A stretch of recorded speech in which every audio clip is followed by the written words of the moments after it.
Minister Gayton McKenzie. We will have remarks from the Minister of Defence and Military Veterans, Ms. Angie Motshekga. We will then move over to the Deputy Minister of Justice and Constitutional Development. And then we will also have remarks by the ANC Secretary-General, which is Mr. Fikile Mbalula. We'll have a question and answer session where the media will be able to engage, and I will on that part, and then we'll also have the closing remarks by the Deputy Minister of Sport, Arts and Culture, Ms. Peace Mabe. I'm just going to run through the acknowledgements also, and I would ask that all the speakers will remain with the protocol that I've given in the interest of time. So the Minister of Sport, Arts and Culture, Gayton McKenzie, in attendance. The Minister of Defence and Military Veterans, Ms. Angie Motshekga, and His Excellency Mr. João Baptista Domingos Quesa, the Ambassador of the Republic of Angola to South Africa, the South African Ambassador Designate to the Republic of Angola, Mr. Tulas Ngexi, the Deputy Minister of Sport, Arts and Culture, Ms. Peace Mabe, the Deputy Minister of Defence and Military Veterans, Mr. Richard Mkungo, the Deputy Minister of Justice and Constitutional Development, Mr. Nel, the Secretary-General of the African National Congress, Mr. Fikile Mbalula, the Member of the Freedom Park Council, Ms. Barbara Watson, the Chairperson of the South African Heritage Resources Agency, Ms. Elodie Siatseng Tlawele, the Chairperson of the National Heritage Council, Mr. Tau Masemola, the National Director of the Public Prosecutions, Mr. Andy Motibi, families of the fallen heroes and heroines, Mr. Dan Hatu, the National Chairperson of Umkhonto Wesizwe, Liberation War veterans, and other military veterans of our liberation struggle, members of the media, ladies and gentlemen. Those were our acknowledgements. Without further ado, ladies and gentlemen, I'd like to call to the stage Minister Gayton McKenzie.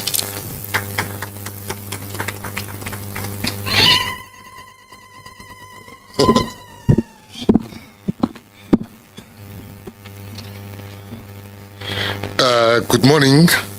We've been told to stand on the existing protocol to keep time. Ladies and gentlemen, as a woman in this country who was a girl when her brother walked out of the family home, she was told he had gone to study. She never saw him again. She does not know the country he died in, let alone the grave he lies in. She has never put a stone on a grave, or swept one, or spoken to him there. 40 or 50 years later, she's an old woman, and she's still waiting. There are hundreds of families like hers. We are here today to tell them that the waiting is coming to an end, and to tell them exactly what they must do now. In November 2019, the military veterans approached President Cyril Ramaphosa and asked that their comrades who perished in exile be brought home. The President established a presidential task team to respond. Government was inundated with requests. The department led the development of the national policy on the repatriation and restitution of human remains and heritage objects, adopted in 2021. The work sits with the Resistance and Liberation Heritage Route Project. Angola holds the largest concentrations of South Africans who died in exile. It is therefore the first country of focus under the 5-year plan. The South Africans who died in Angola were, in the overwhelming majority, members and cadres of the African National Congress and its military wing, Umkhonto Wesizwe. Angola was the country in which the liberation movement established military camps at scale. Nova, Katengua, Kubake, Pango, Funda, and others.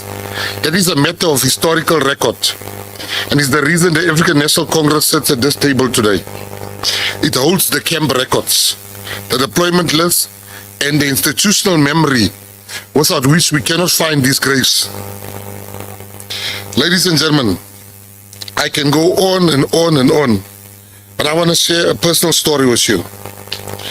The work that we do here is more important than political party allegiances. We work here with something much more important than that. And it gives me great joy that the President Matamela Cyril Ramaphosa, told me, continue the work bring soldiers back. He didn't say bring ANC soldiers or PAC soldiers. And Minister Motshekga has truly been the North Star for all of us ministers when it comes to the work we are doing. I'm a son of a woman whose younger brother went into exile. My mom died of a broken heart because with all the resources that our family had, we couldn't find him. That's why many years before I entered politics, I underdog keeping my pathway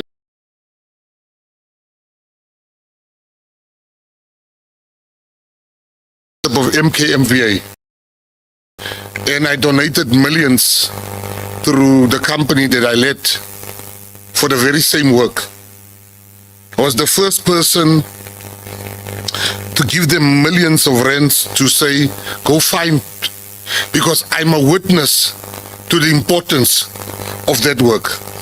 Today, I'm standing here and I call it providence that I'm one of the leaders that must make sure, together with Minister Motshekga, Deputy Minister Peace Mabe, Minister Nel, and everybody you see here, to make sure we bring back our people.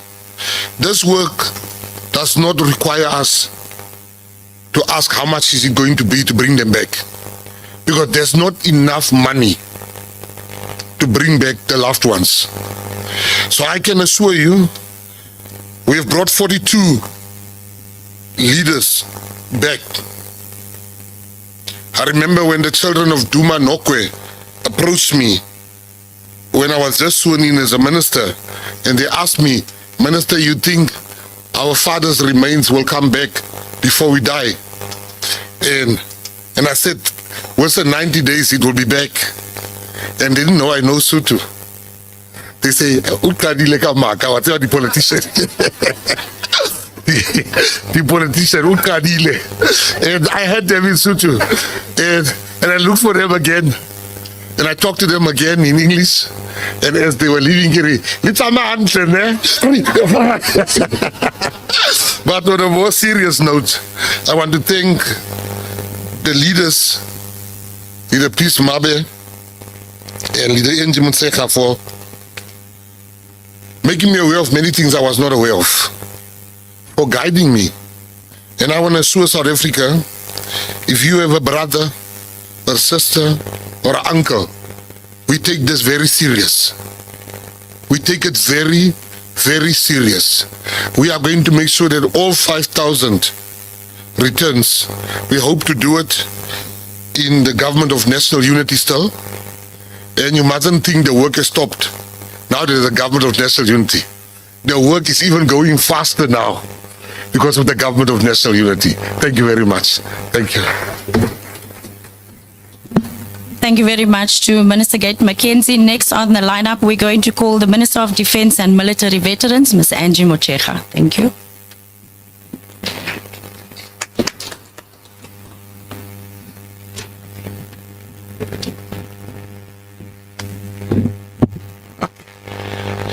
Program Director, let me also stand on the protocol that has been established by the Program Director, but also acknowledge my colleague, Minister McKenzie, his deputy, the Deputy Minister of Justice and Constitutional Development.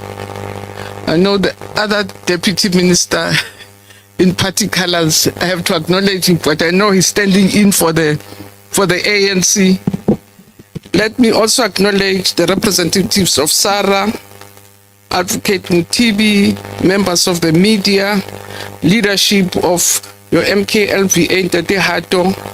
Let me really acknowledge, stand on the protocol. So if your name is missing, blame the chairperson, because she established the protocol.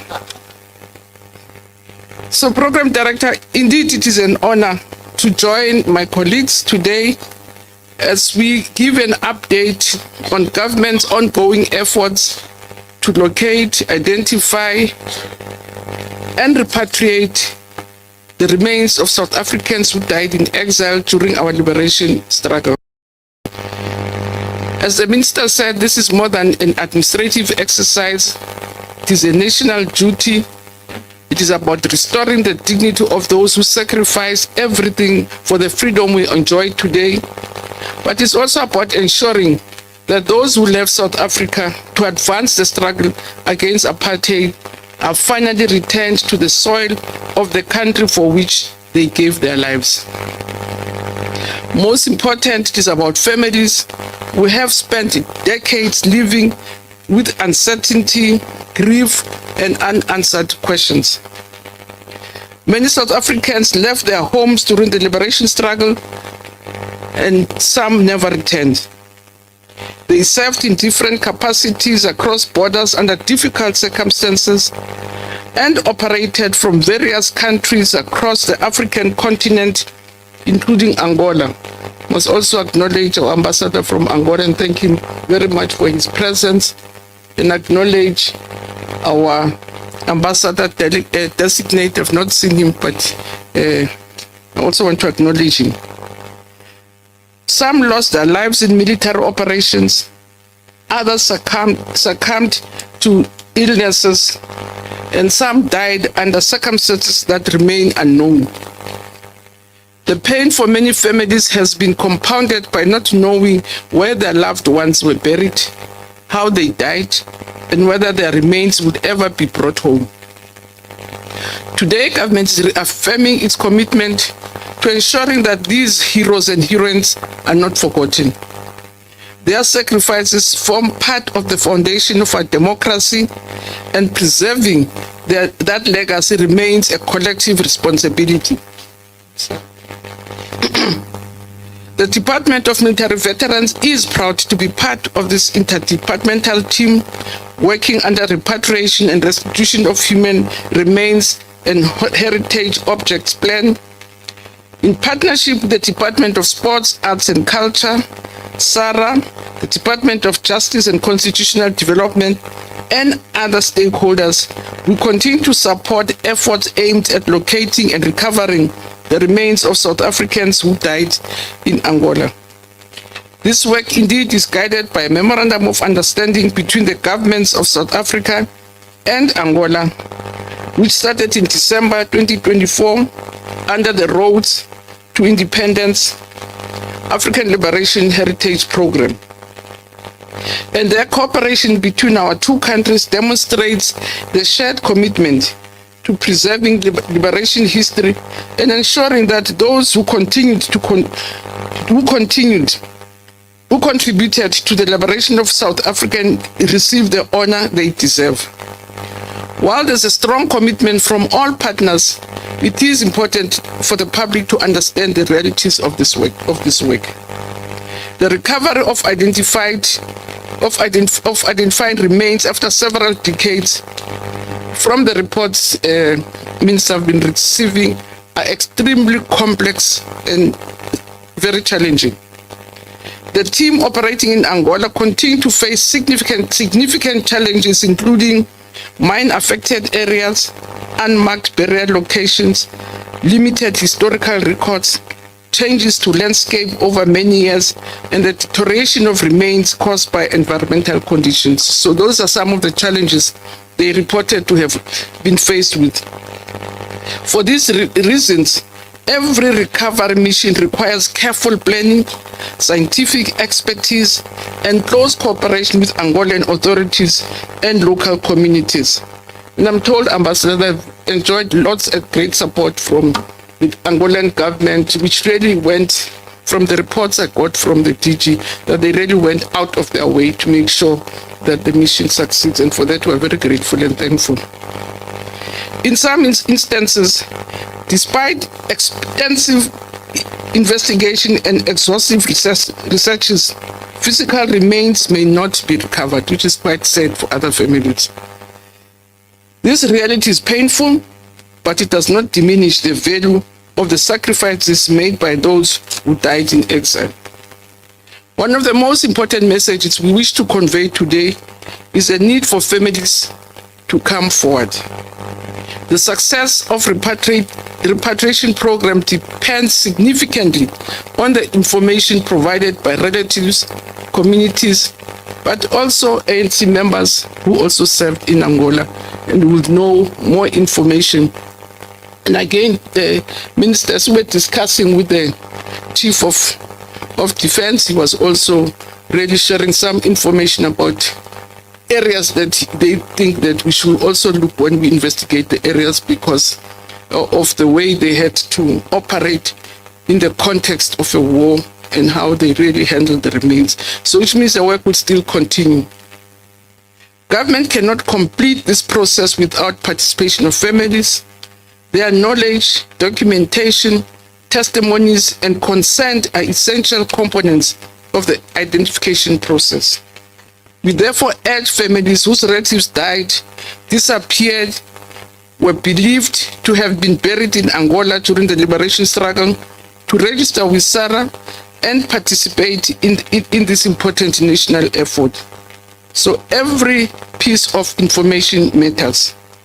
Every family has a story that can help us bring another South African hero home. And again, I'm very grateful that they had to that again, the leadership of Liberation War veterans is here, that they'll also be able to share more information amongst themselves on where to find some remains. Where physically remains are identified and recovered, government will ensure that repatriation is conducted with dignity, with respect, and full consultation with affected families. Where remains cannot be found, we remain committed to working with families to facilitate appropriate spiritual repatriation processes. These processes recognize the cultural, religious, and traditional customs that are important to communicate to communities and families. Our objective is not only to recover the remains where possible, but also to provide healing, acknowledgement, and closure. And again, ministers were discussing with the Chief of Defense. We also wanted to discuss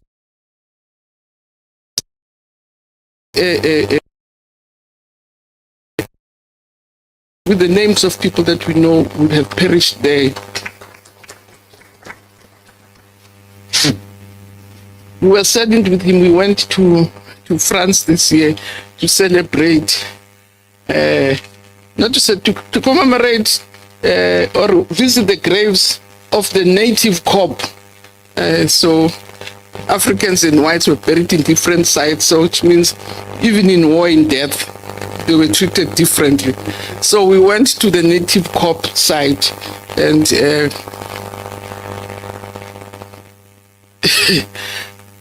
and also went to the white side where there was a huge shrine.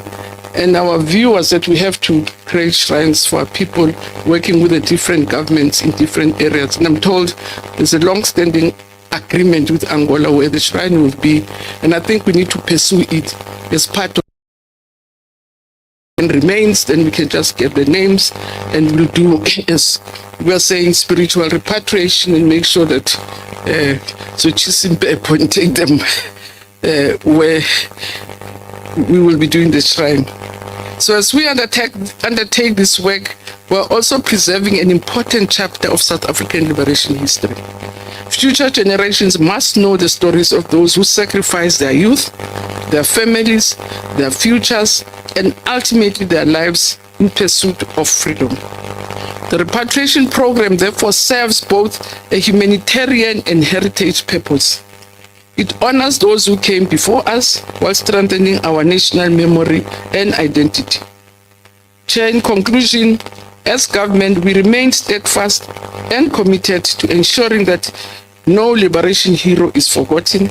We owe it to their families, we owe it to history, and we owe it to future generations who must understand the price that was paid for freedom. So let us work together to bring our heroes home, restore dignity to their memory, and provide long-awaited closure to the families who have carried this burden for so many years. Thank you, Program Director. Thank you very much. Thank you very much to Minister Angie Motshekga, the Minister of Defence and Military Veterans. Ladies and gentlemen, I'd like to now call the Deputy Minister of Justice and Constitutional Development, Mr. Minister Nel. Thank you.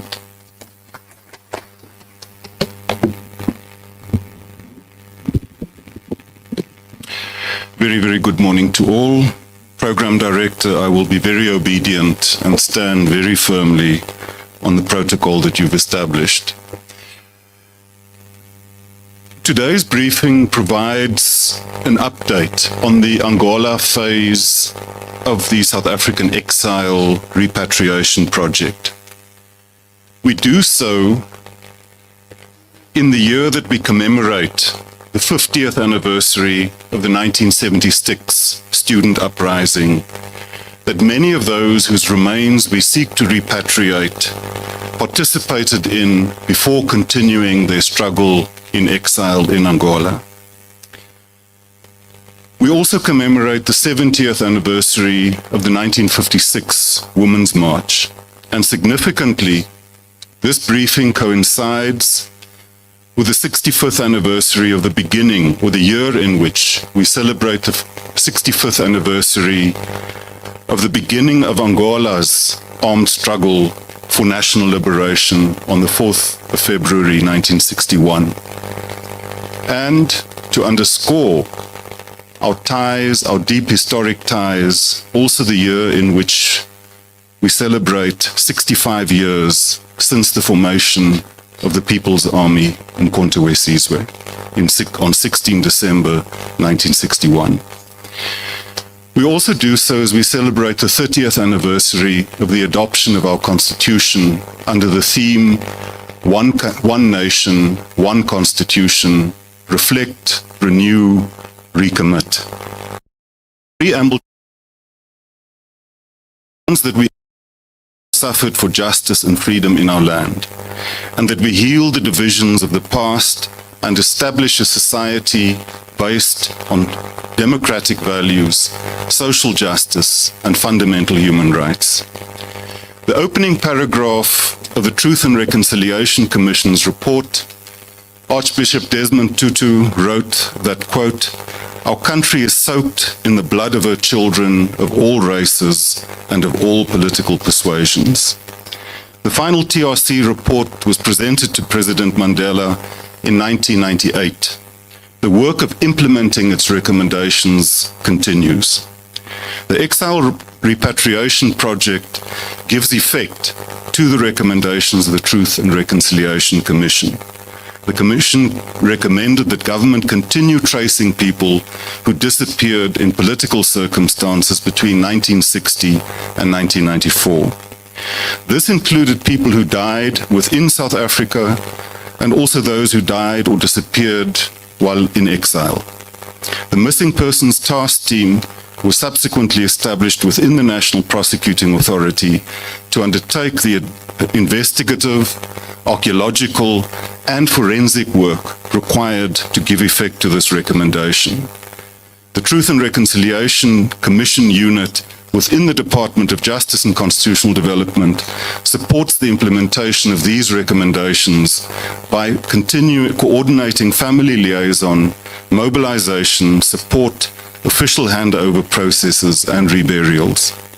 The program also operates within the framework of the National Policy on the Repatriation and Restitution of Human Remains and Heritage Objects approved by Cabinet in 2021.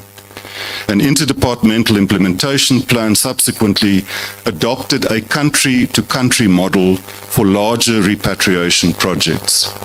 This approach makes it possible to plan and implement the work in phases within each country where South Africans died in exile. The Department of Sport, Arts and Culture is the lead department under the policy. The implementation plan, however, requires the participation of the Department of Justice and Constitutional Development, the National Prosecuting Authorities, Missing Persons Task Team, the South African Heritage Resources Agency, the Department of Military Veterans, and other departments, including International Relations and Cooperation, Home Affairs, and Health. The country-to-country model provides for 6 phases. The first phase involves compiling the names of people believed to have died in a particular country, tracing their families, and establishing reliable family information. The Missing Persons Task Team and the TRC unit work together during this phase. The second phase involves grave mapping and the identification of sites that families may visit before exhumations begin. Grave mapping is undertaken by the Missing Persons Task Team and the broader technical team, while the TRC unit coordinates matters relating to family participation. The third phase consists of the excavation and exhumation of identified graves and, where appropriate, the repatriation of remains. Family visits and the performance of relevant cultural, religious, or spiritual rituals also. The fourth phase involves forensic examination and confirmation of identity. This may include physical examination, documentary analysis, and DNA comparison. The fifth phase is the formal handover of the remains and their reburial in South Africa. The TRC unit works with families, provinces, and municipalities in these processes. The sixth phase is memorialization. The Department of Justice and Constitutional Development's principal responsibility within this process is family liaison and support. The TRC visit unit families, explains the different stages, and maintains communication with them as the work proceeds. It works with the Department of Home Affairs to assist families to obtain passports for travel to host countries and to facilitate death certificates where required. The unit also helps to ensure that families receiving counseling or psychosocial support coordinates with provinces and municipalities in preparation for handovers and reburials and assists in addressing family disputes or other difficulties that could affect the process. It convenes and participates in coordination of provincial and municipal structures to ensure that families are kept informed.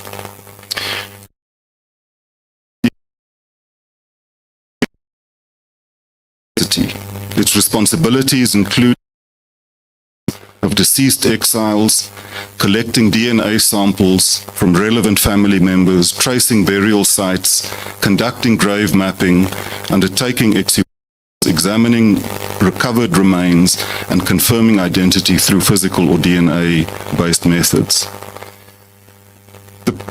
The progress so far is that the program builds on the work already undertaken in South Africa and other countries. The Missing Persons Task Team has recovered the remains of more than 230 people in cases connected with apartheid-era political conflict. This includes the Gallows Exhumation Project, through which the remains of 87 political prisoners who had been executed and buried in unmarked graves were recovered. The Exile Repatriation Program has also resulted in the recovery of the remains of 49 persons from Zambia and Zimbabwe. Further work is expected in those countries as additional grave sites are identified. Grave mapping was also undertaken in Lesotho during 2026, with exhumations planned as the next stage of that process.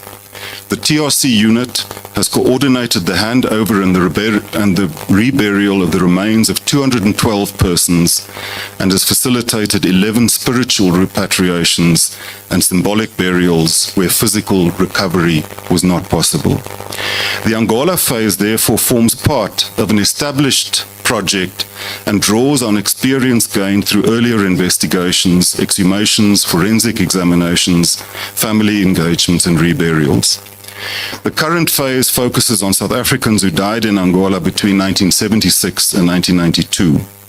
The available information indicates that between 300 and 400 combatants of Umkhonto died in Angola during this period.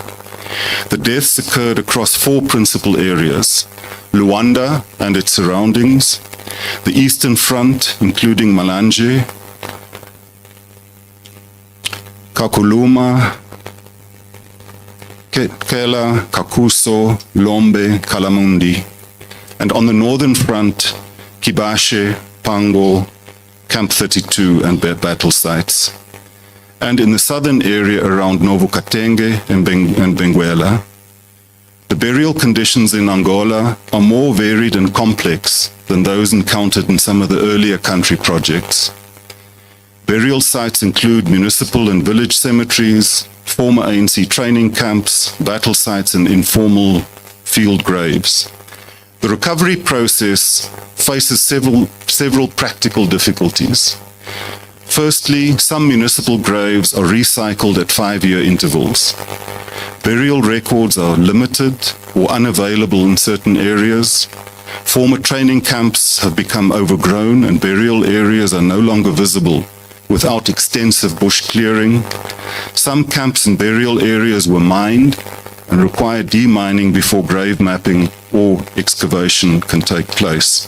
In certain cases, graves were concealed to prevent interference by hostile forces. These factors mean that it is unlikely that all those who died in Angola will be recovered. Current assessments indicate that between 30 and 50% of the deceased may be recoverable. Symbolic repatriation will therefore remain an important component of the Angola project for families whose relatives cannot be physically located or identified. A preliminary mission to Angola was undertaken in 2025 to conduct grave mapping. The technical team identified 89 potential graves for excavation. This is an initial figure and does not include all possible burials at former ANC camps. Further investigations are expected to identify additional sites. Recovery will proceed in phases. The initial work will concentrate on sites that can be investigated without an extensive preparation required for more complex areas.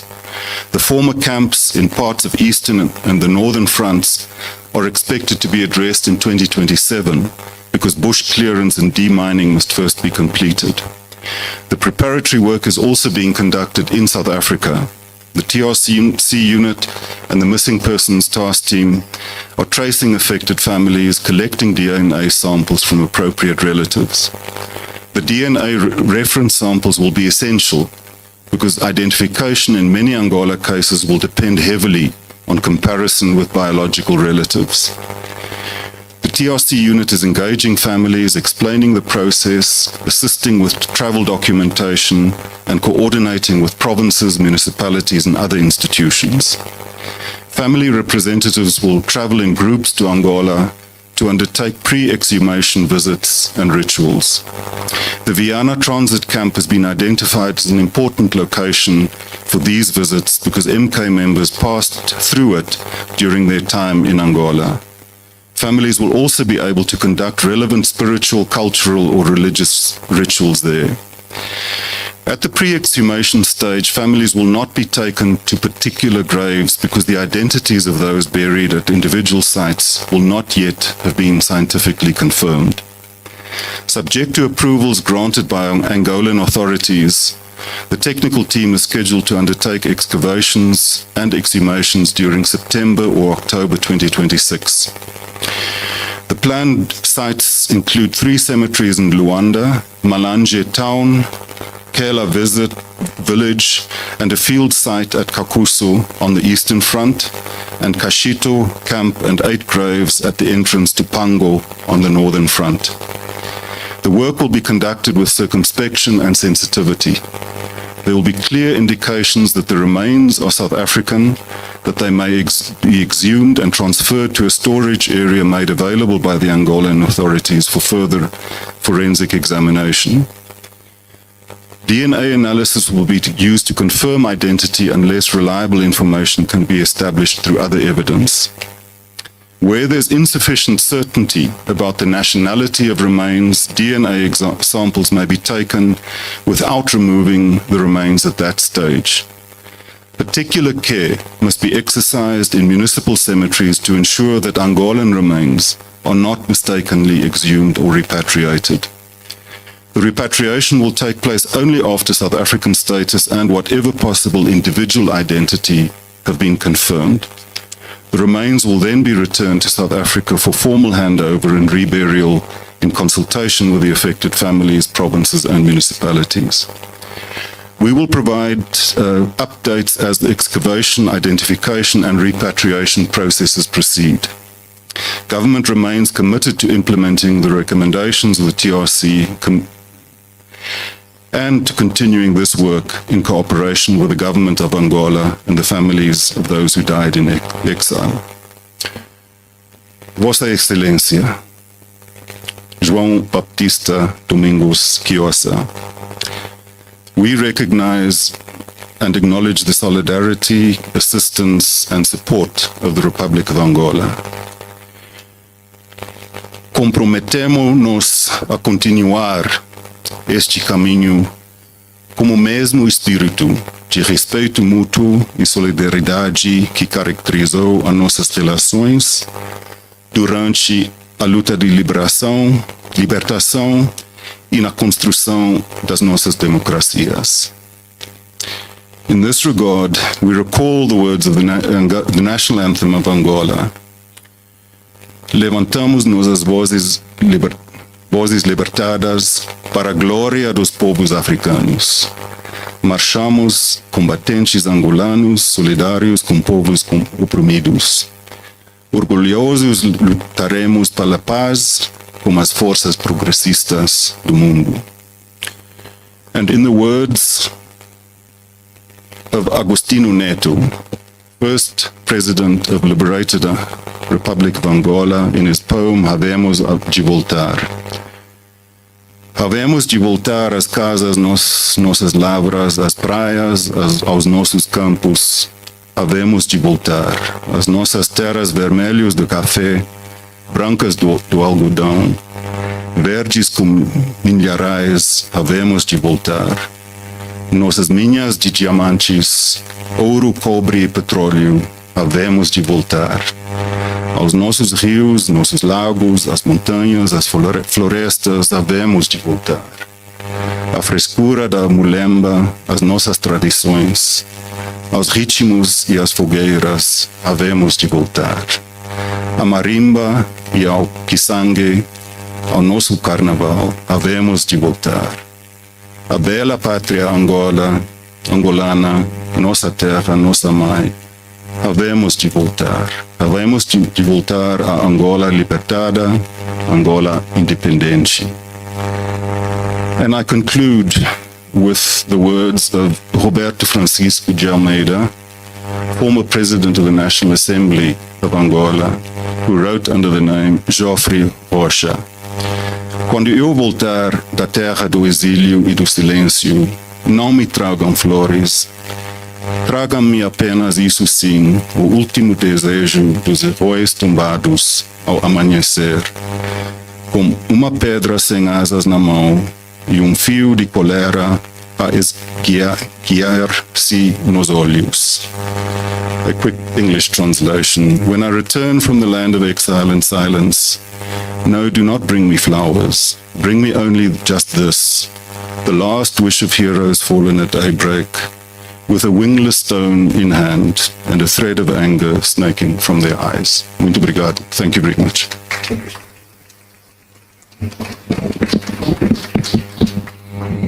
Thank you very much. That was the Deputy Minister of Justice and Constitutional Development, Mr. Minister Nel. I would now like to call upon the Secretary-General of the African National Congress, Mr. Fikile Mbalula.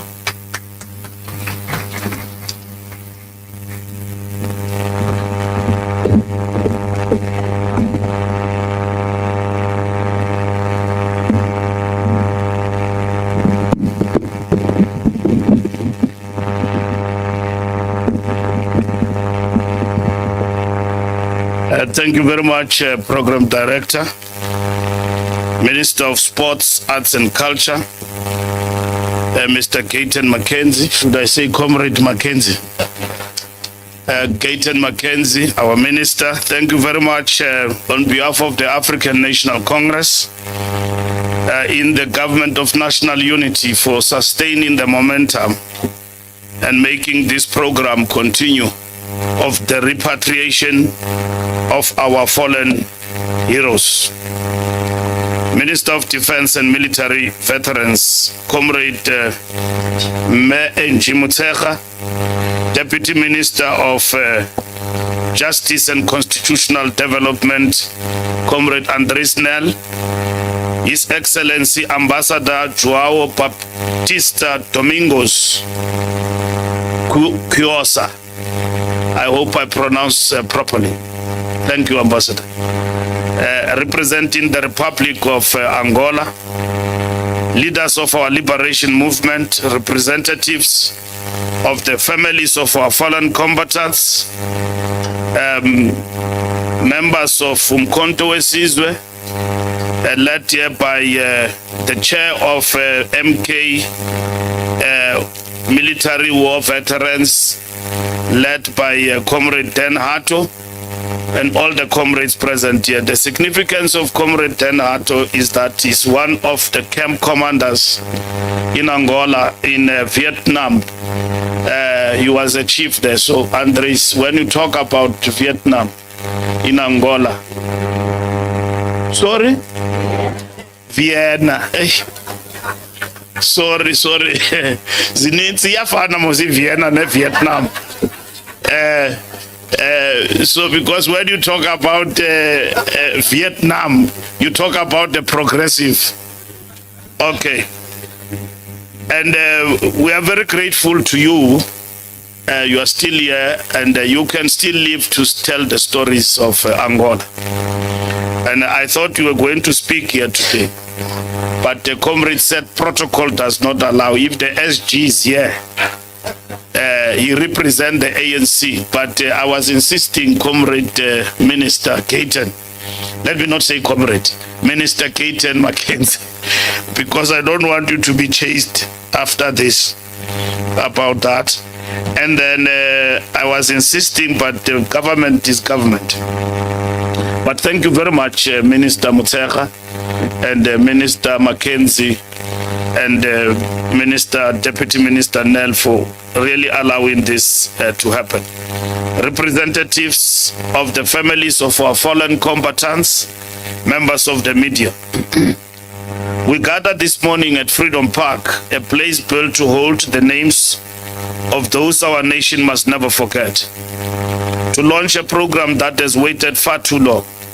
Today we continue in earnest the work of bringing home the sons and daughters of South Africa who marched into exile in the 1960s, 70s and 80s and who never returned.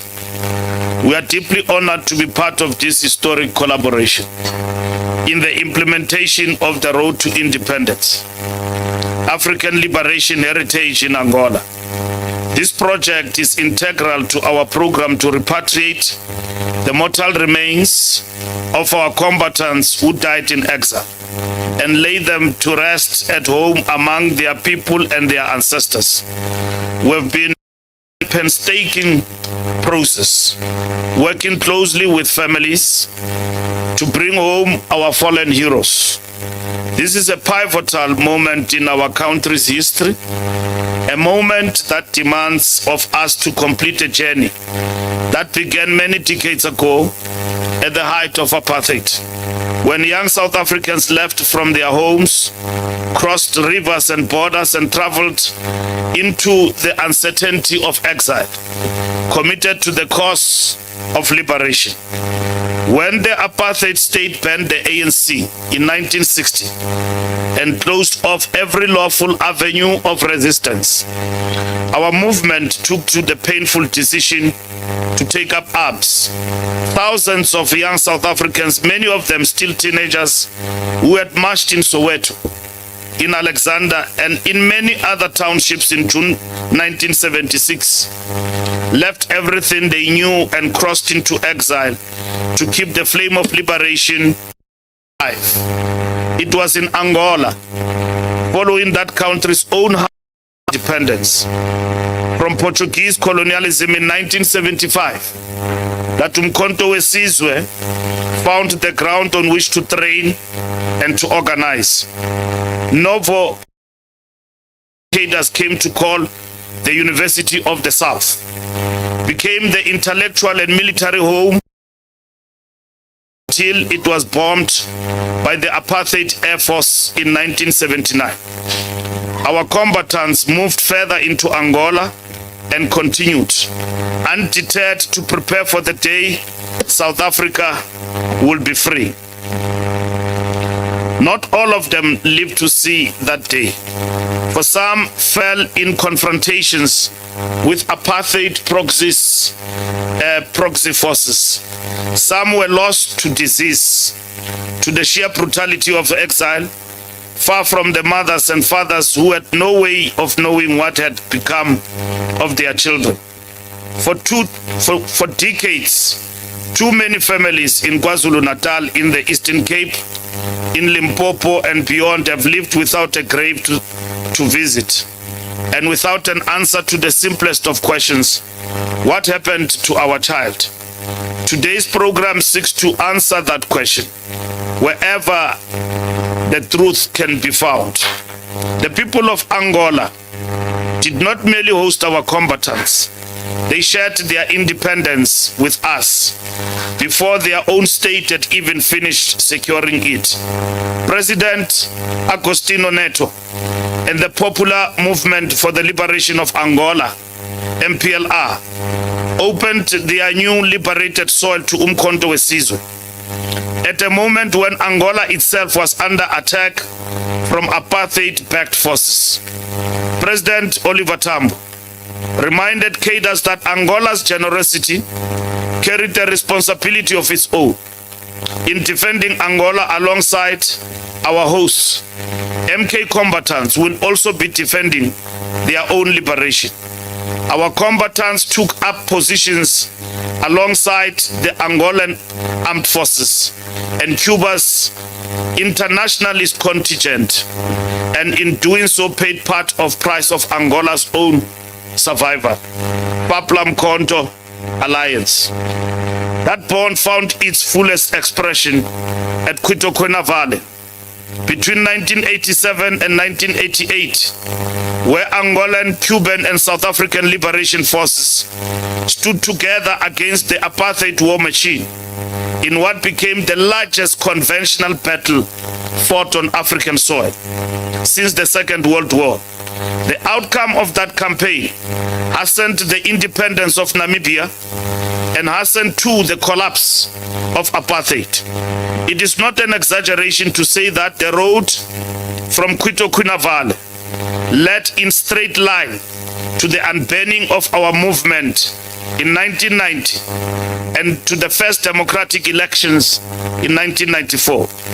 We owe that outcome to the blood of Angolans, Cubans, and South Africans, and Namibians, together on the same soil, and it is a debt the ANC does not forget. This program gives effect to the Memorandum of Understanding signed between the governments of South Africa and Angola in December 2024 under the Roads to Independence African Liberation Heritage Program, and forms the second phase of government's repatriation and restitution of human remains and heritage objects plan, with Angola as its immediate focus.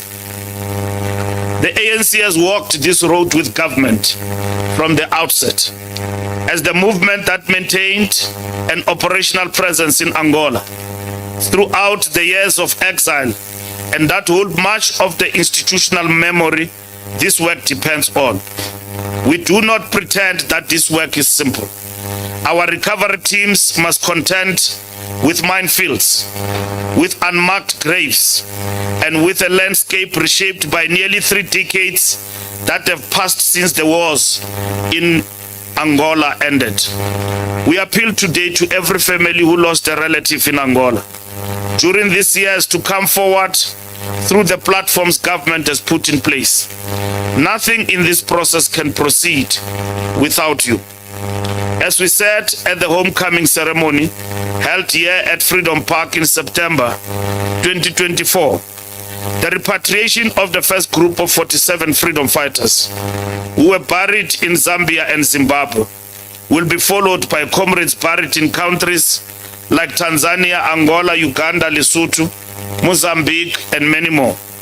In the last few years, we repatriated mortal remains of our leaders and combatants, which included Moses Kotane, Comrade Tumanokwe, the former Secretary-General of the ANC, Me Florence Moposho, and many others. We remain duty-bound to keep the legacy of their heroic struggles and selfless sacrifices alive and advance the values they embodied and infused in our liberation movement.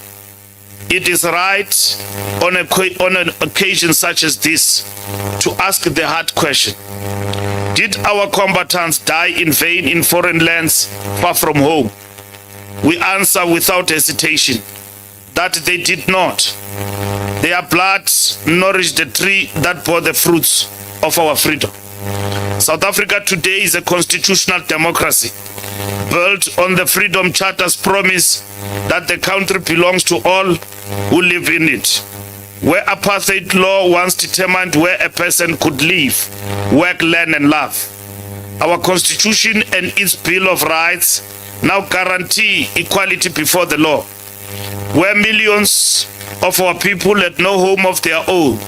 Government has built millions of houses and connected millions of households to water and electricity, where education and healthcare were rationed by race.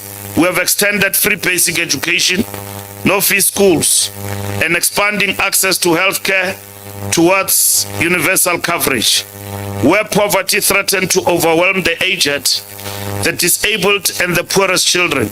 A social grant system unimaginable under apartheid now reaches over 18 million South Africans every month.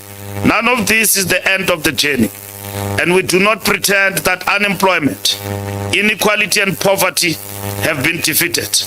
But it is the clearest demonstration of our commitment to make the promise of a better life for all a lived reality, honoring the sacrifices of our comrades in Angola's camps and battlefields.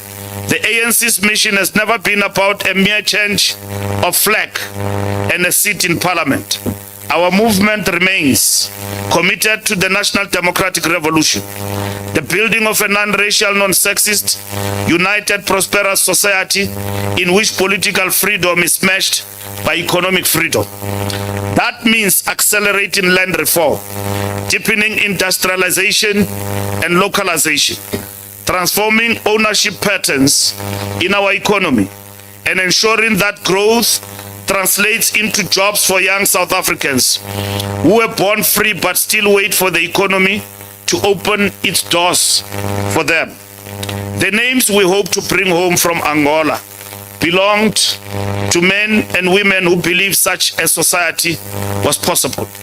Completing that work is the only fitting tribute we can offer them. To the families gathered here today, and to ex-combatants, and to those still waiting at home for news of a parent, a sibling, a child, the African National Congress stands with you as it has stood with the people of Angola since the 1970s. And we will not rest until every story that can be told is told, and every combatant who can be brought home is brought home. I thank you.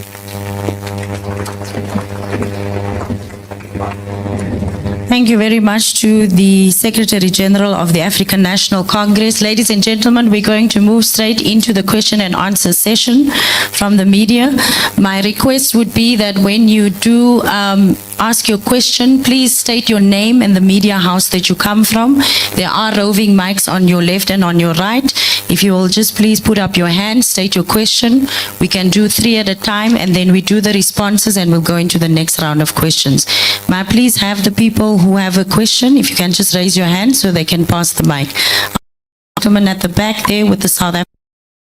I've got the second gentleman just there by the camera. If we can please pass the microphone there, and also the gentleman at the back, right at the back. He's got a South African flag scarf. Yes. And there's someone right next to him. Can we have those 3 questions first, please? Yes, sir. Good morning. My name is SAHRA from Sputnik Africa. My question goes to Minister McKenzie and also Minister Motshekga. But just my question is, how's the process been of collaborating with other Southern African countries on this repatriation process? And since Minister Motshekga had spoken about conversation of revamping our history, working together as a Southern African region against oppression, especially in light of what the minister said.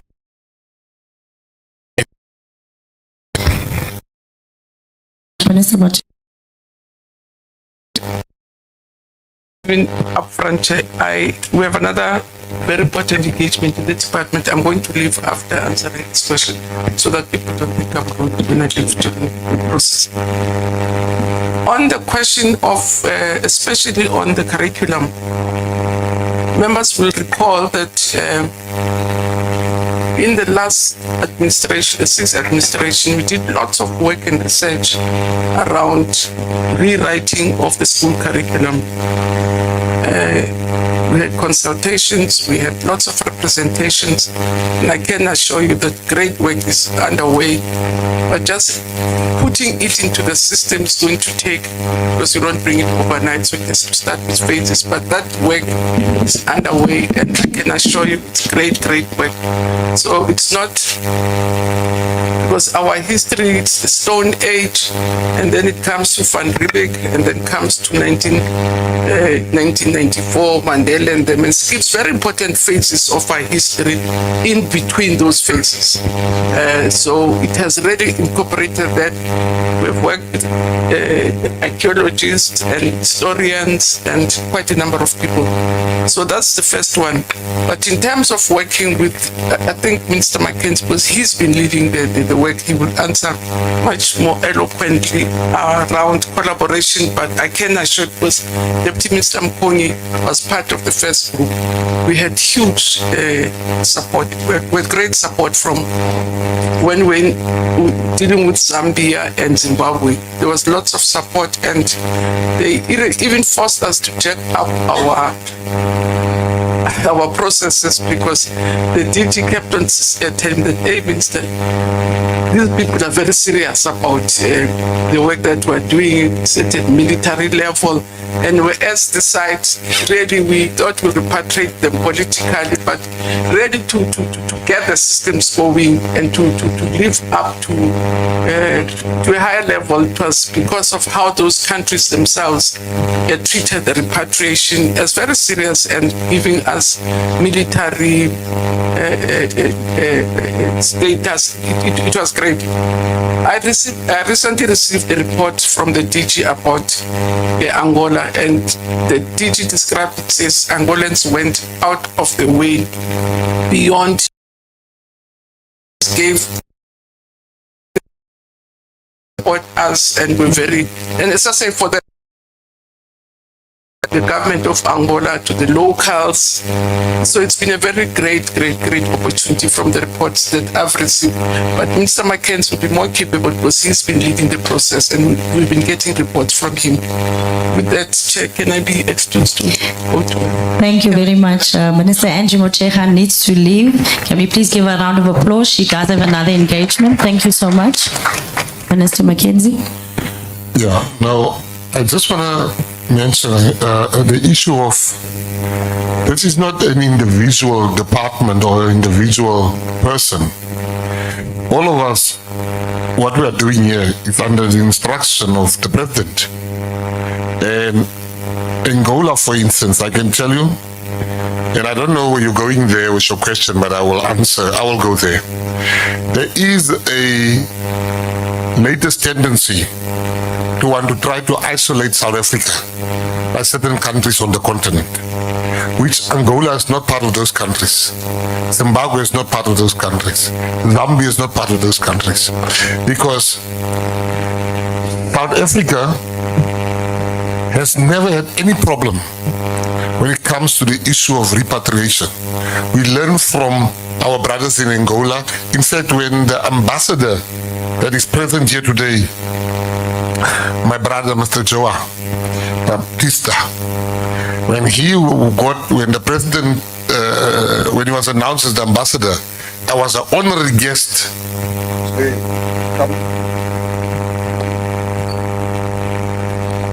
Can we please have another mic?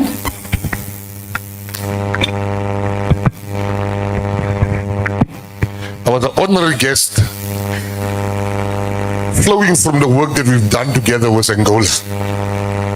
So, as far as shrines are concerned, we are going back to Angola was the leadership of MK, Mr. Hato, to go and see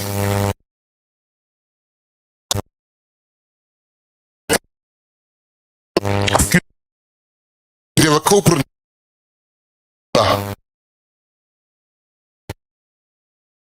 the designs as instructed the work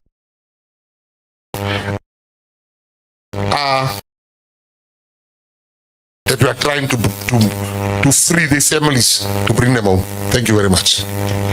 Thank you very much, Minister. Can we please have the second question from the gentleman over there? May you please stand, state your name and your media house. You can stand to the right, sir, to your left. Can you please stand? Thank you. Yes, you can go that way. Thank you very much. Just click mute on your mic to unmute. Just one click.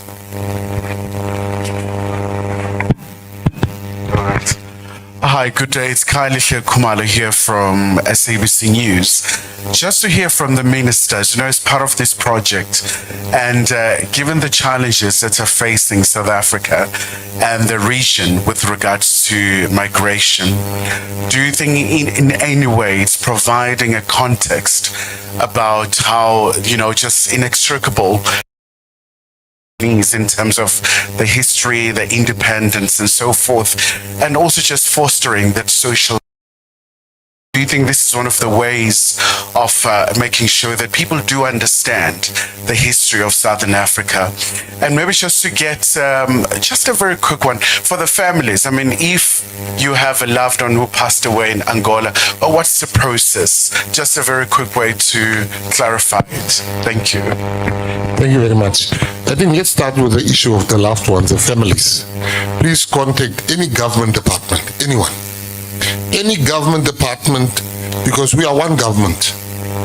We must assist you. And I can tell you, I'll show you one example that happened a few weeks ago.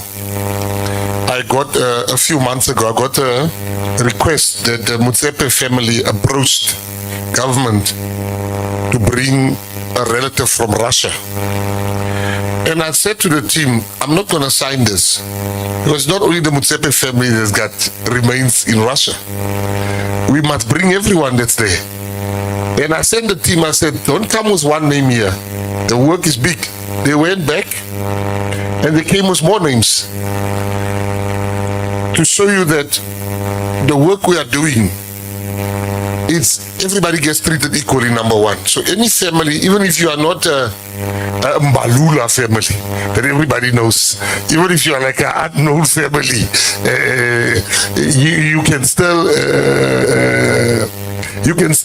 you'll be treated the same as, let's say, an Mbalula family.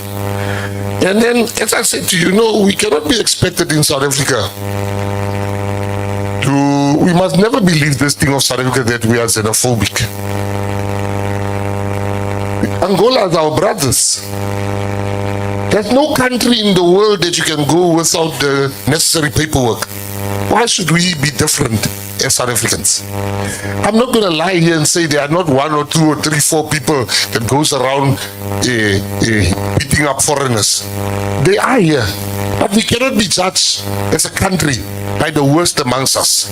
We should be judged by the best amongst us. South Africa is not a xenophobic country. And the fact that we are working together with Angola very closely, Very. I was saying to the Minister of Zimbabwe last night, they treated me so well the other day when the President sent me to Zimbabwe. I nearly became an illegal foreigner there, overstaying my welcome. Thank you. Thank you. Thank you very much, Minister. Can we then take the next question? If you can just put up your hand and state your media house. Any round of questions? Everybody satisfied and happy? Thank you very much. Okay, ladies and gentlemen, I'm going to call upon the Deputy Minister of Sport, Arts and Culture, Ms. Peace Mabe, to give us the closing remarks. Deputy Minister Mabe.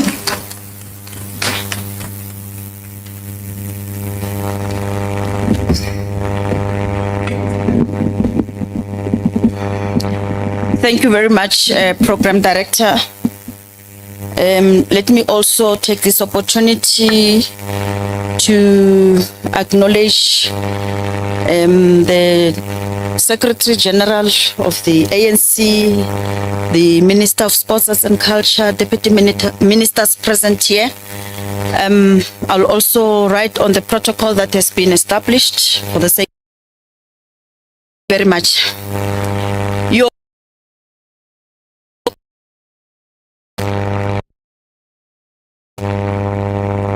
commitment and close collaboration across government have ensured that this important national initiative is implemented with dignity, compassion, and respect. Through your partnership, we are not merely repatriating the remains of our fallen liberation heroes and heroines. We are restoring their dignity, honoring their sacrifices, and most importantly, providing long-awaited closure to families who have endured decades of uncertainty and loss. Thank you very much, Minister.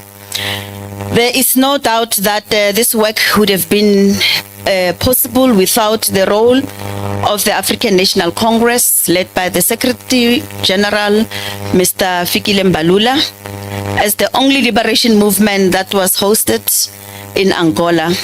The government deemed it fit to establish a partnership with the ANC in the implementation of the Angola project, which the ANC agreed and committed to participate in the successful implementation thereof.